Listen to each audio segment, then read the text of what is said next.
Welcome to Hood Champion Boxing and Sports. In boxing, you find a way to win or you find a way to lose. So George Kambosos recently fought Devin Haney, lost all of his titles, okay? Now, before the fight, George Kambosos was talking a lot, calling himself the Emperor, saying he's going to be here for a long time, and he had all the confidence in the world. And to be honest with you, the way things were looking, even I started calling him the Australian Manny Pacquiao, and I still feel that way. I still feel he's the Australian Manny Pacquiao.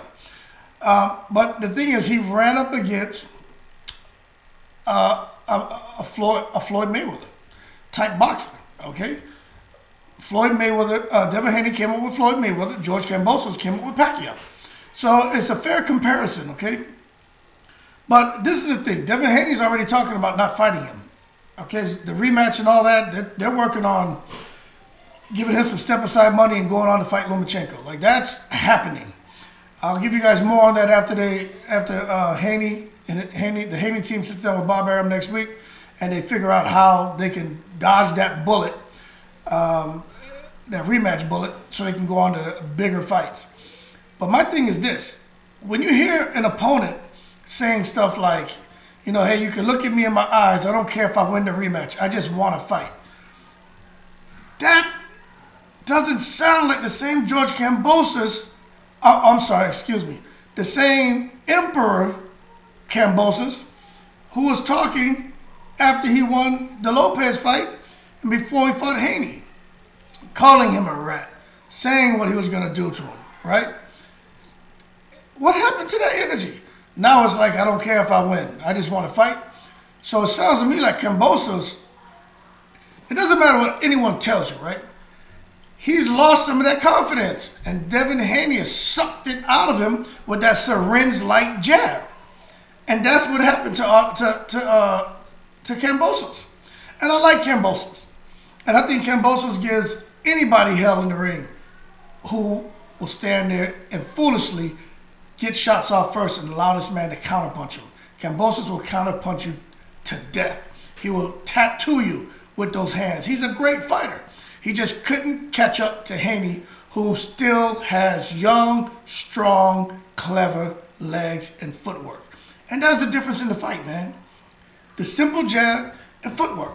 You know, jab, grab, footwork. Jab, grab, footwork.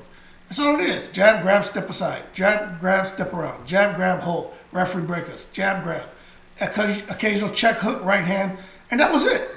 Simple. But Kambosos couldn't figure it out because his whole style is you get shots off, he waits, he counters. And then he gets in close. You guys are fighting in the exchange, and he rattles shots off. He is a guy who throws volumes of punches in close with bad intentions. The Manny Pacquiao kind of style. But if you can discipline him and keep him honest, make him think twice by keeping that stiff jab in his face, Devin Haney showed that you can blunt all offense coming from Kambosos and can also discourage him.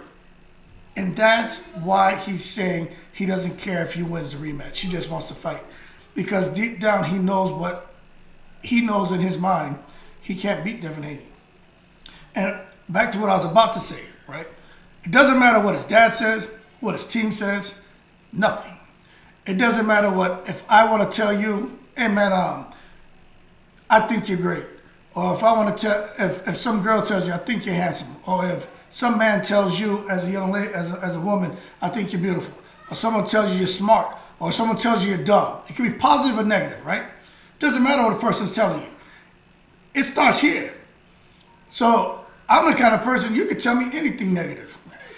Shit, I'm somebody. That's how I feel. You know what I mean? Unless it comes from, if it would come from my dad, maybe I'd listen. Anybody else, it means nothing to me.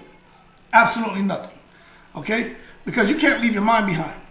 But gotta be real with yourself. And I know for a fact George Kambosos, in his mind, is telling himself, I couldn't figure that fight out. He knows going back into it what he's going to face. And you gotta be real with yourself, okay? This isn't taking a test where you can go back, study, and come out there, man, and raise your grades, He's going in there with somebody who's just more athletic, a bit taller, longer, hands may be a little quicker, is a better overall boxer. And in this case, right, the best boxer in that fight is the one who won. Now, that doesn't always happen, but most of the time it does. But on fight night, it's not the best boxer who wins. A lot of times we see where it's the boxer who fought the best or the fighter who boxed the best. Okay? But in this case, the best boxer boxed the best on that night, and that's the person who has all the titles. Kambosos can come in, and there's a chance that he can somehow box better than Devin Haney in the rematch. But I highly doubt it. I highly doubt it. Okay? And I'm not one for absolutes at all. I just don't see it happening. And when you have an opponent now who's saying, okay, I have this rematch clause, I'm going to execute it, I'm going to activate it, let's get it on. However, I don't care if I lose. Well, that's a red flag. Why make the fight? Going in there with somebody who's like, I know I can beat him. Whether it's mind games or whatever, doesn't matter. That's what we want to hear. We don't want to go in there and get ready to pay our money for a fight with someone who's saying along the lines of, I'm not sure if I can beat this guy. Because people are going to interpret that how they want. Some are going to say, oh, he's being pessimistic. Some are being, oh, he's being a realist. Others are going to say what they want. Me personally, I look at that and say, what happened to the emperor? That's not emperor conversation. That's peasant talk right there. You know what I mean? That's not emperor talk. That's not king talk. That's not dictator talk. That's not Don Dada talk. You know what I mean? That's peasant talk.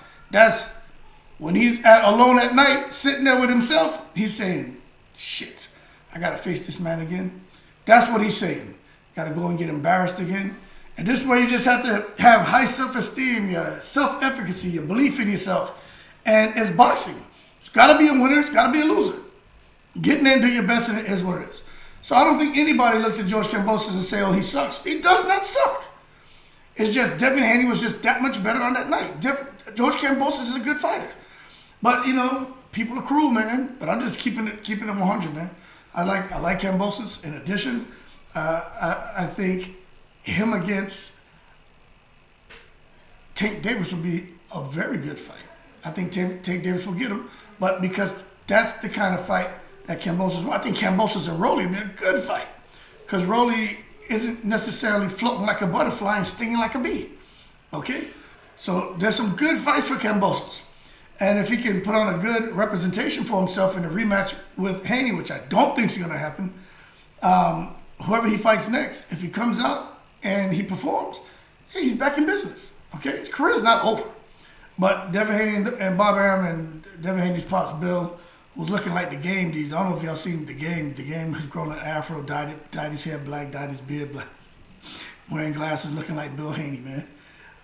But anyway, that's neither here nor there. It's just hilarious because when I saw the photo, I thought it was Bill Haney, but it's the damn game. Looking like Grady from Sanford and Son, just has all black hair with a black beard. But anyway, that's what I wanted to put out there to y'all about Kambosos and Haney.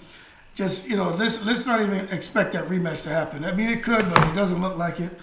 Kambosos is talking, totally different tune now. And I just hate to see that, man. And I've seen, I've seen it's like sparring. I've been around a lot of sparring, right? Amateur, a couple professionals, but I've never been anywhere near the capacity of these guys. But it doesn't matter, okay? I've been around sparring sessions where, I'm not going to talk about, I can give you a good example of some shit that happened, but where I see the guy who came in there, loudmouth, man, loudmouth. He was a heavyweight, loudmouth, man. And he was just real disrespectful. And there was a tall, slim guy, probably like a Paul Williams type build, tall, lanky, skinny, probably about 160 pounds. But he was like 6'1", but no meat on him. Like a Fundora type skinny, right? And they were like, yo, but the coach knew that guy, had some speed and power. And the big guy was talking trash, and the coach was like, all right, because they were about the same height. And I had sparred the big guy, and I got the best of him. But I wasn't sitting in the pocket too long, because that joker was big. He caught me with a left hook and I felt that power. But, I had boxed him. We only did like 2 rounds of sparring. And he was frustrated. He was throwing his gloves. And I was like, oh my God, he has an anger problem. But the coach put him in there with that other guy, right? And he was like, oh, you're like 6'2", about 160 pounds. Long ass arms, because I sparred him too. First time we sparred, he was touching me up. I was like, how's this mug hitting me? He's like dolls on me, like Street Fighter. But we sparred again. I held my own. I actually got the best of him in the second sparring session. But I had to get in and out. His arms were long. But when he sparred that guy, that big mouth man, he hit that guy, man, so hard. That Joker, man, he didn't know what was going on. The coach had to stop the sparring, stop, because he was hurt. And after that, he would come in there and talk trash, but it wasn't the same. And we used to talk, and we used to laugh at him. And the only reason we did that because how rude and ignorant he was, man. I mean, ignorant. So myself and the other guy who got the best of him in sparring, he would come over there and we'd just look at him. Like, I wasn't too extreme with it, but, we would laugh. He knew we were laughing at him because the stuff he used to say, I'm not even going to say it in this video, like, real crazy. And we're like, yo, when we get in there with him, going to hurt him. And, and that's what we did. We did try to hurt that guy, but he was trying to hurt guys in there who, just been in the gym 3-4 months, just trying to figure it out, man. And he come in there doing that. And coach put me in the sparring, he put the other guy in there. And we gave him the business, man. And I remember that energy changed. He never wanted to spar me. He never wanted to spar that tall guy. But we used to go spar, but the coach would just say 100% speed, 50% power. And he was throwing that more at us. But he knew if that guy tried to turn it up, he knew what was going to happen, Because I was way quicker. I was quicker than the other guy. And that guy just could never see that left hand and right hook coming. And I used to blast him. But my boy touched him up real hard with that right hand. Stood him up, man. He had to stop the sparring because he was out. He was out on his feet. But I said it to say this. When you get hurt or when you just it's totally one-sided in the fight, it makes a person think twice about going back in the ring. And that's what I think is happening with Kambosos. But we'll see what happens, man. Next week, Haney and Aaron will meet, and then we'll go from there. But that being said, like and subscribe if you enjoyed the video. Shout out to the veterans. And as always, I'm in the breed.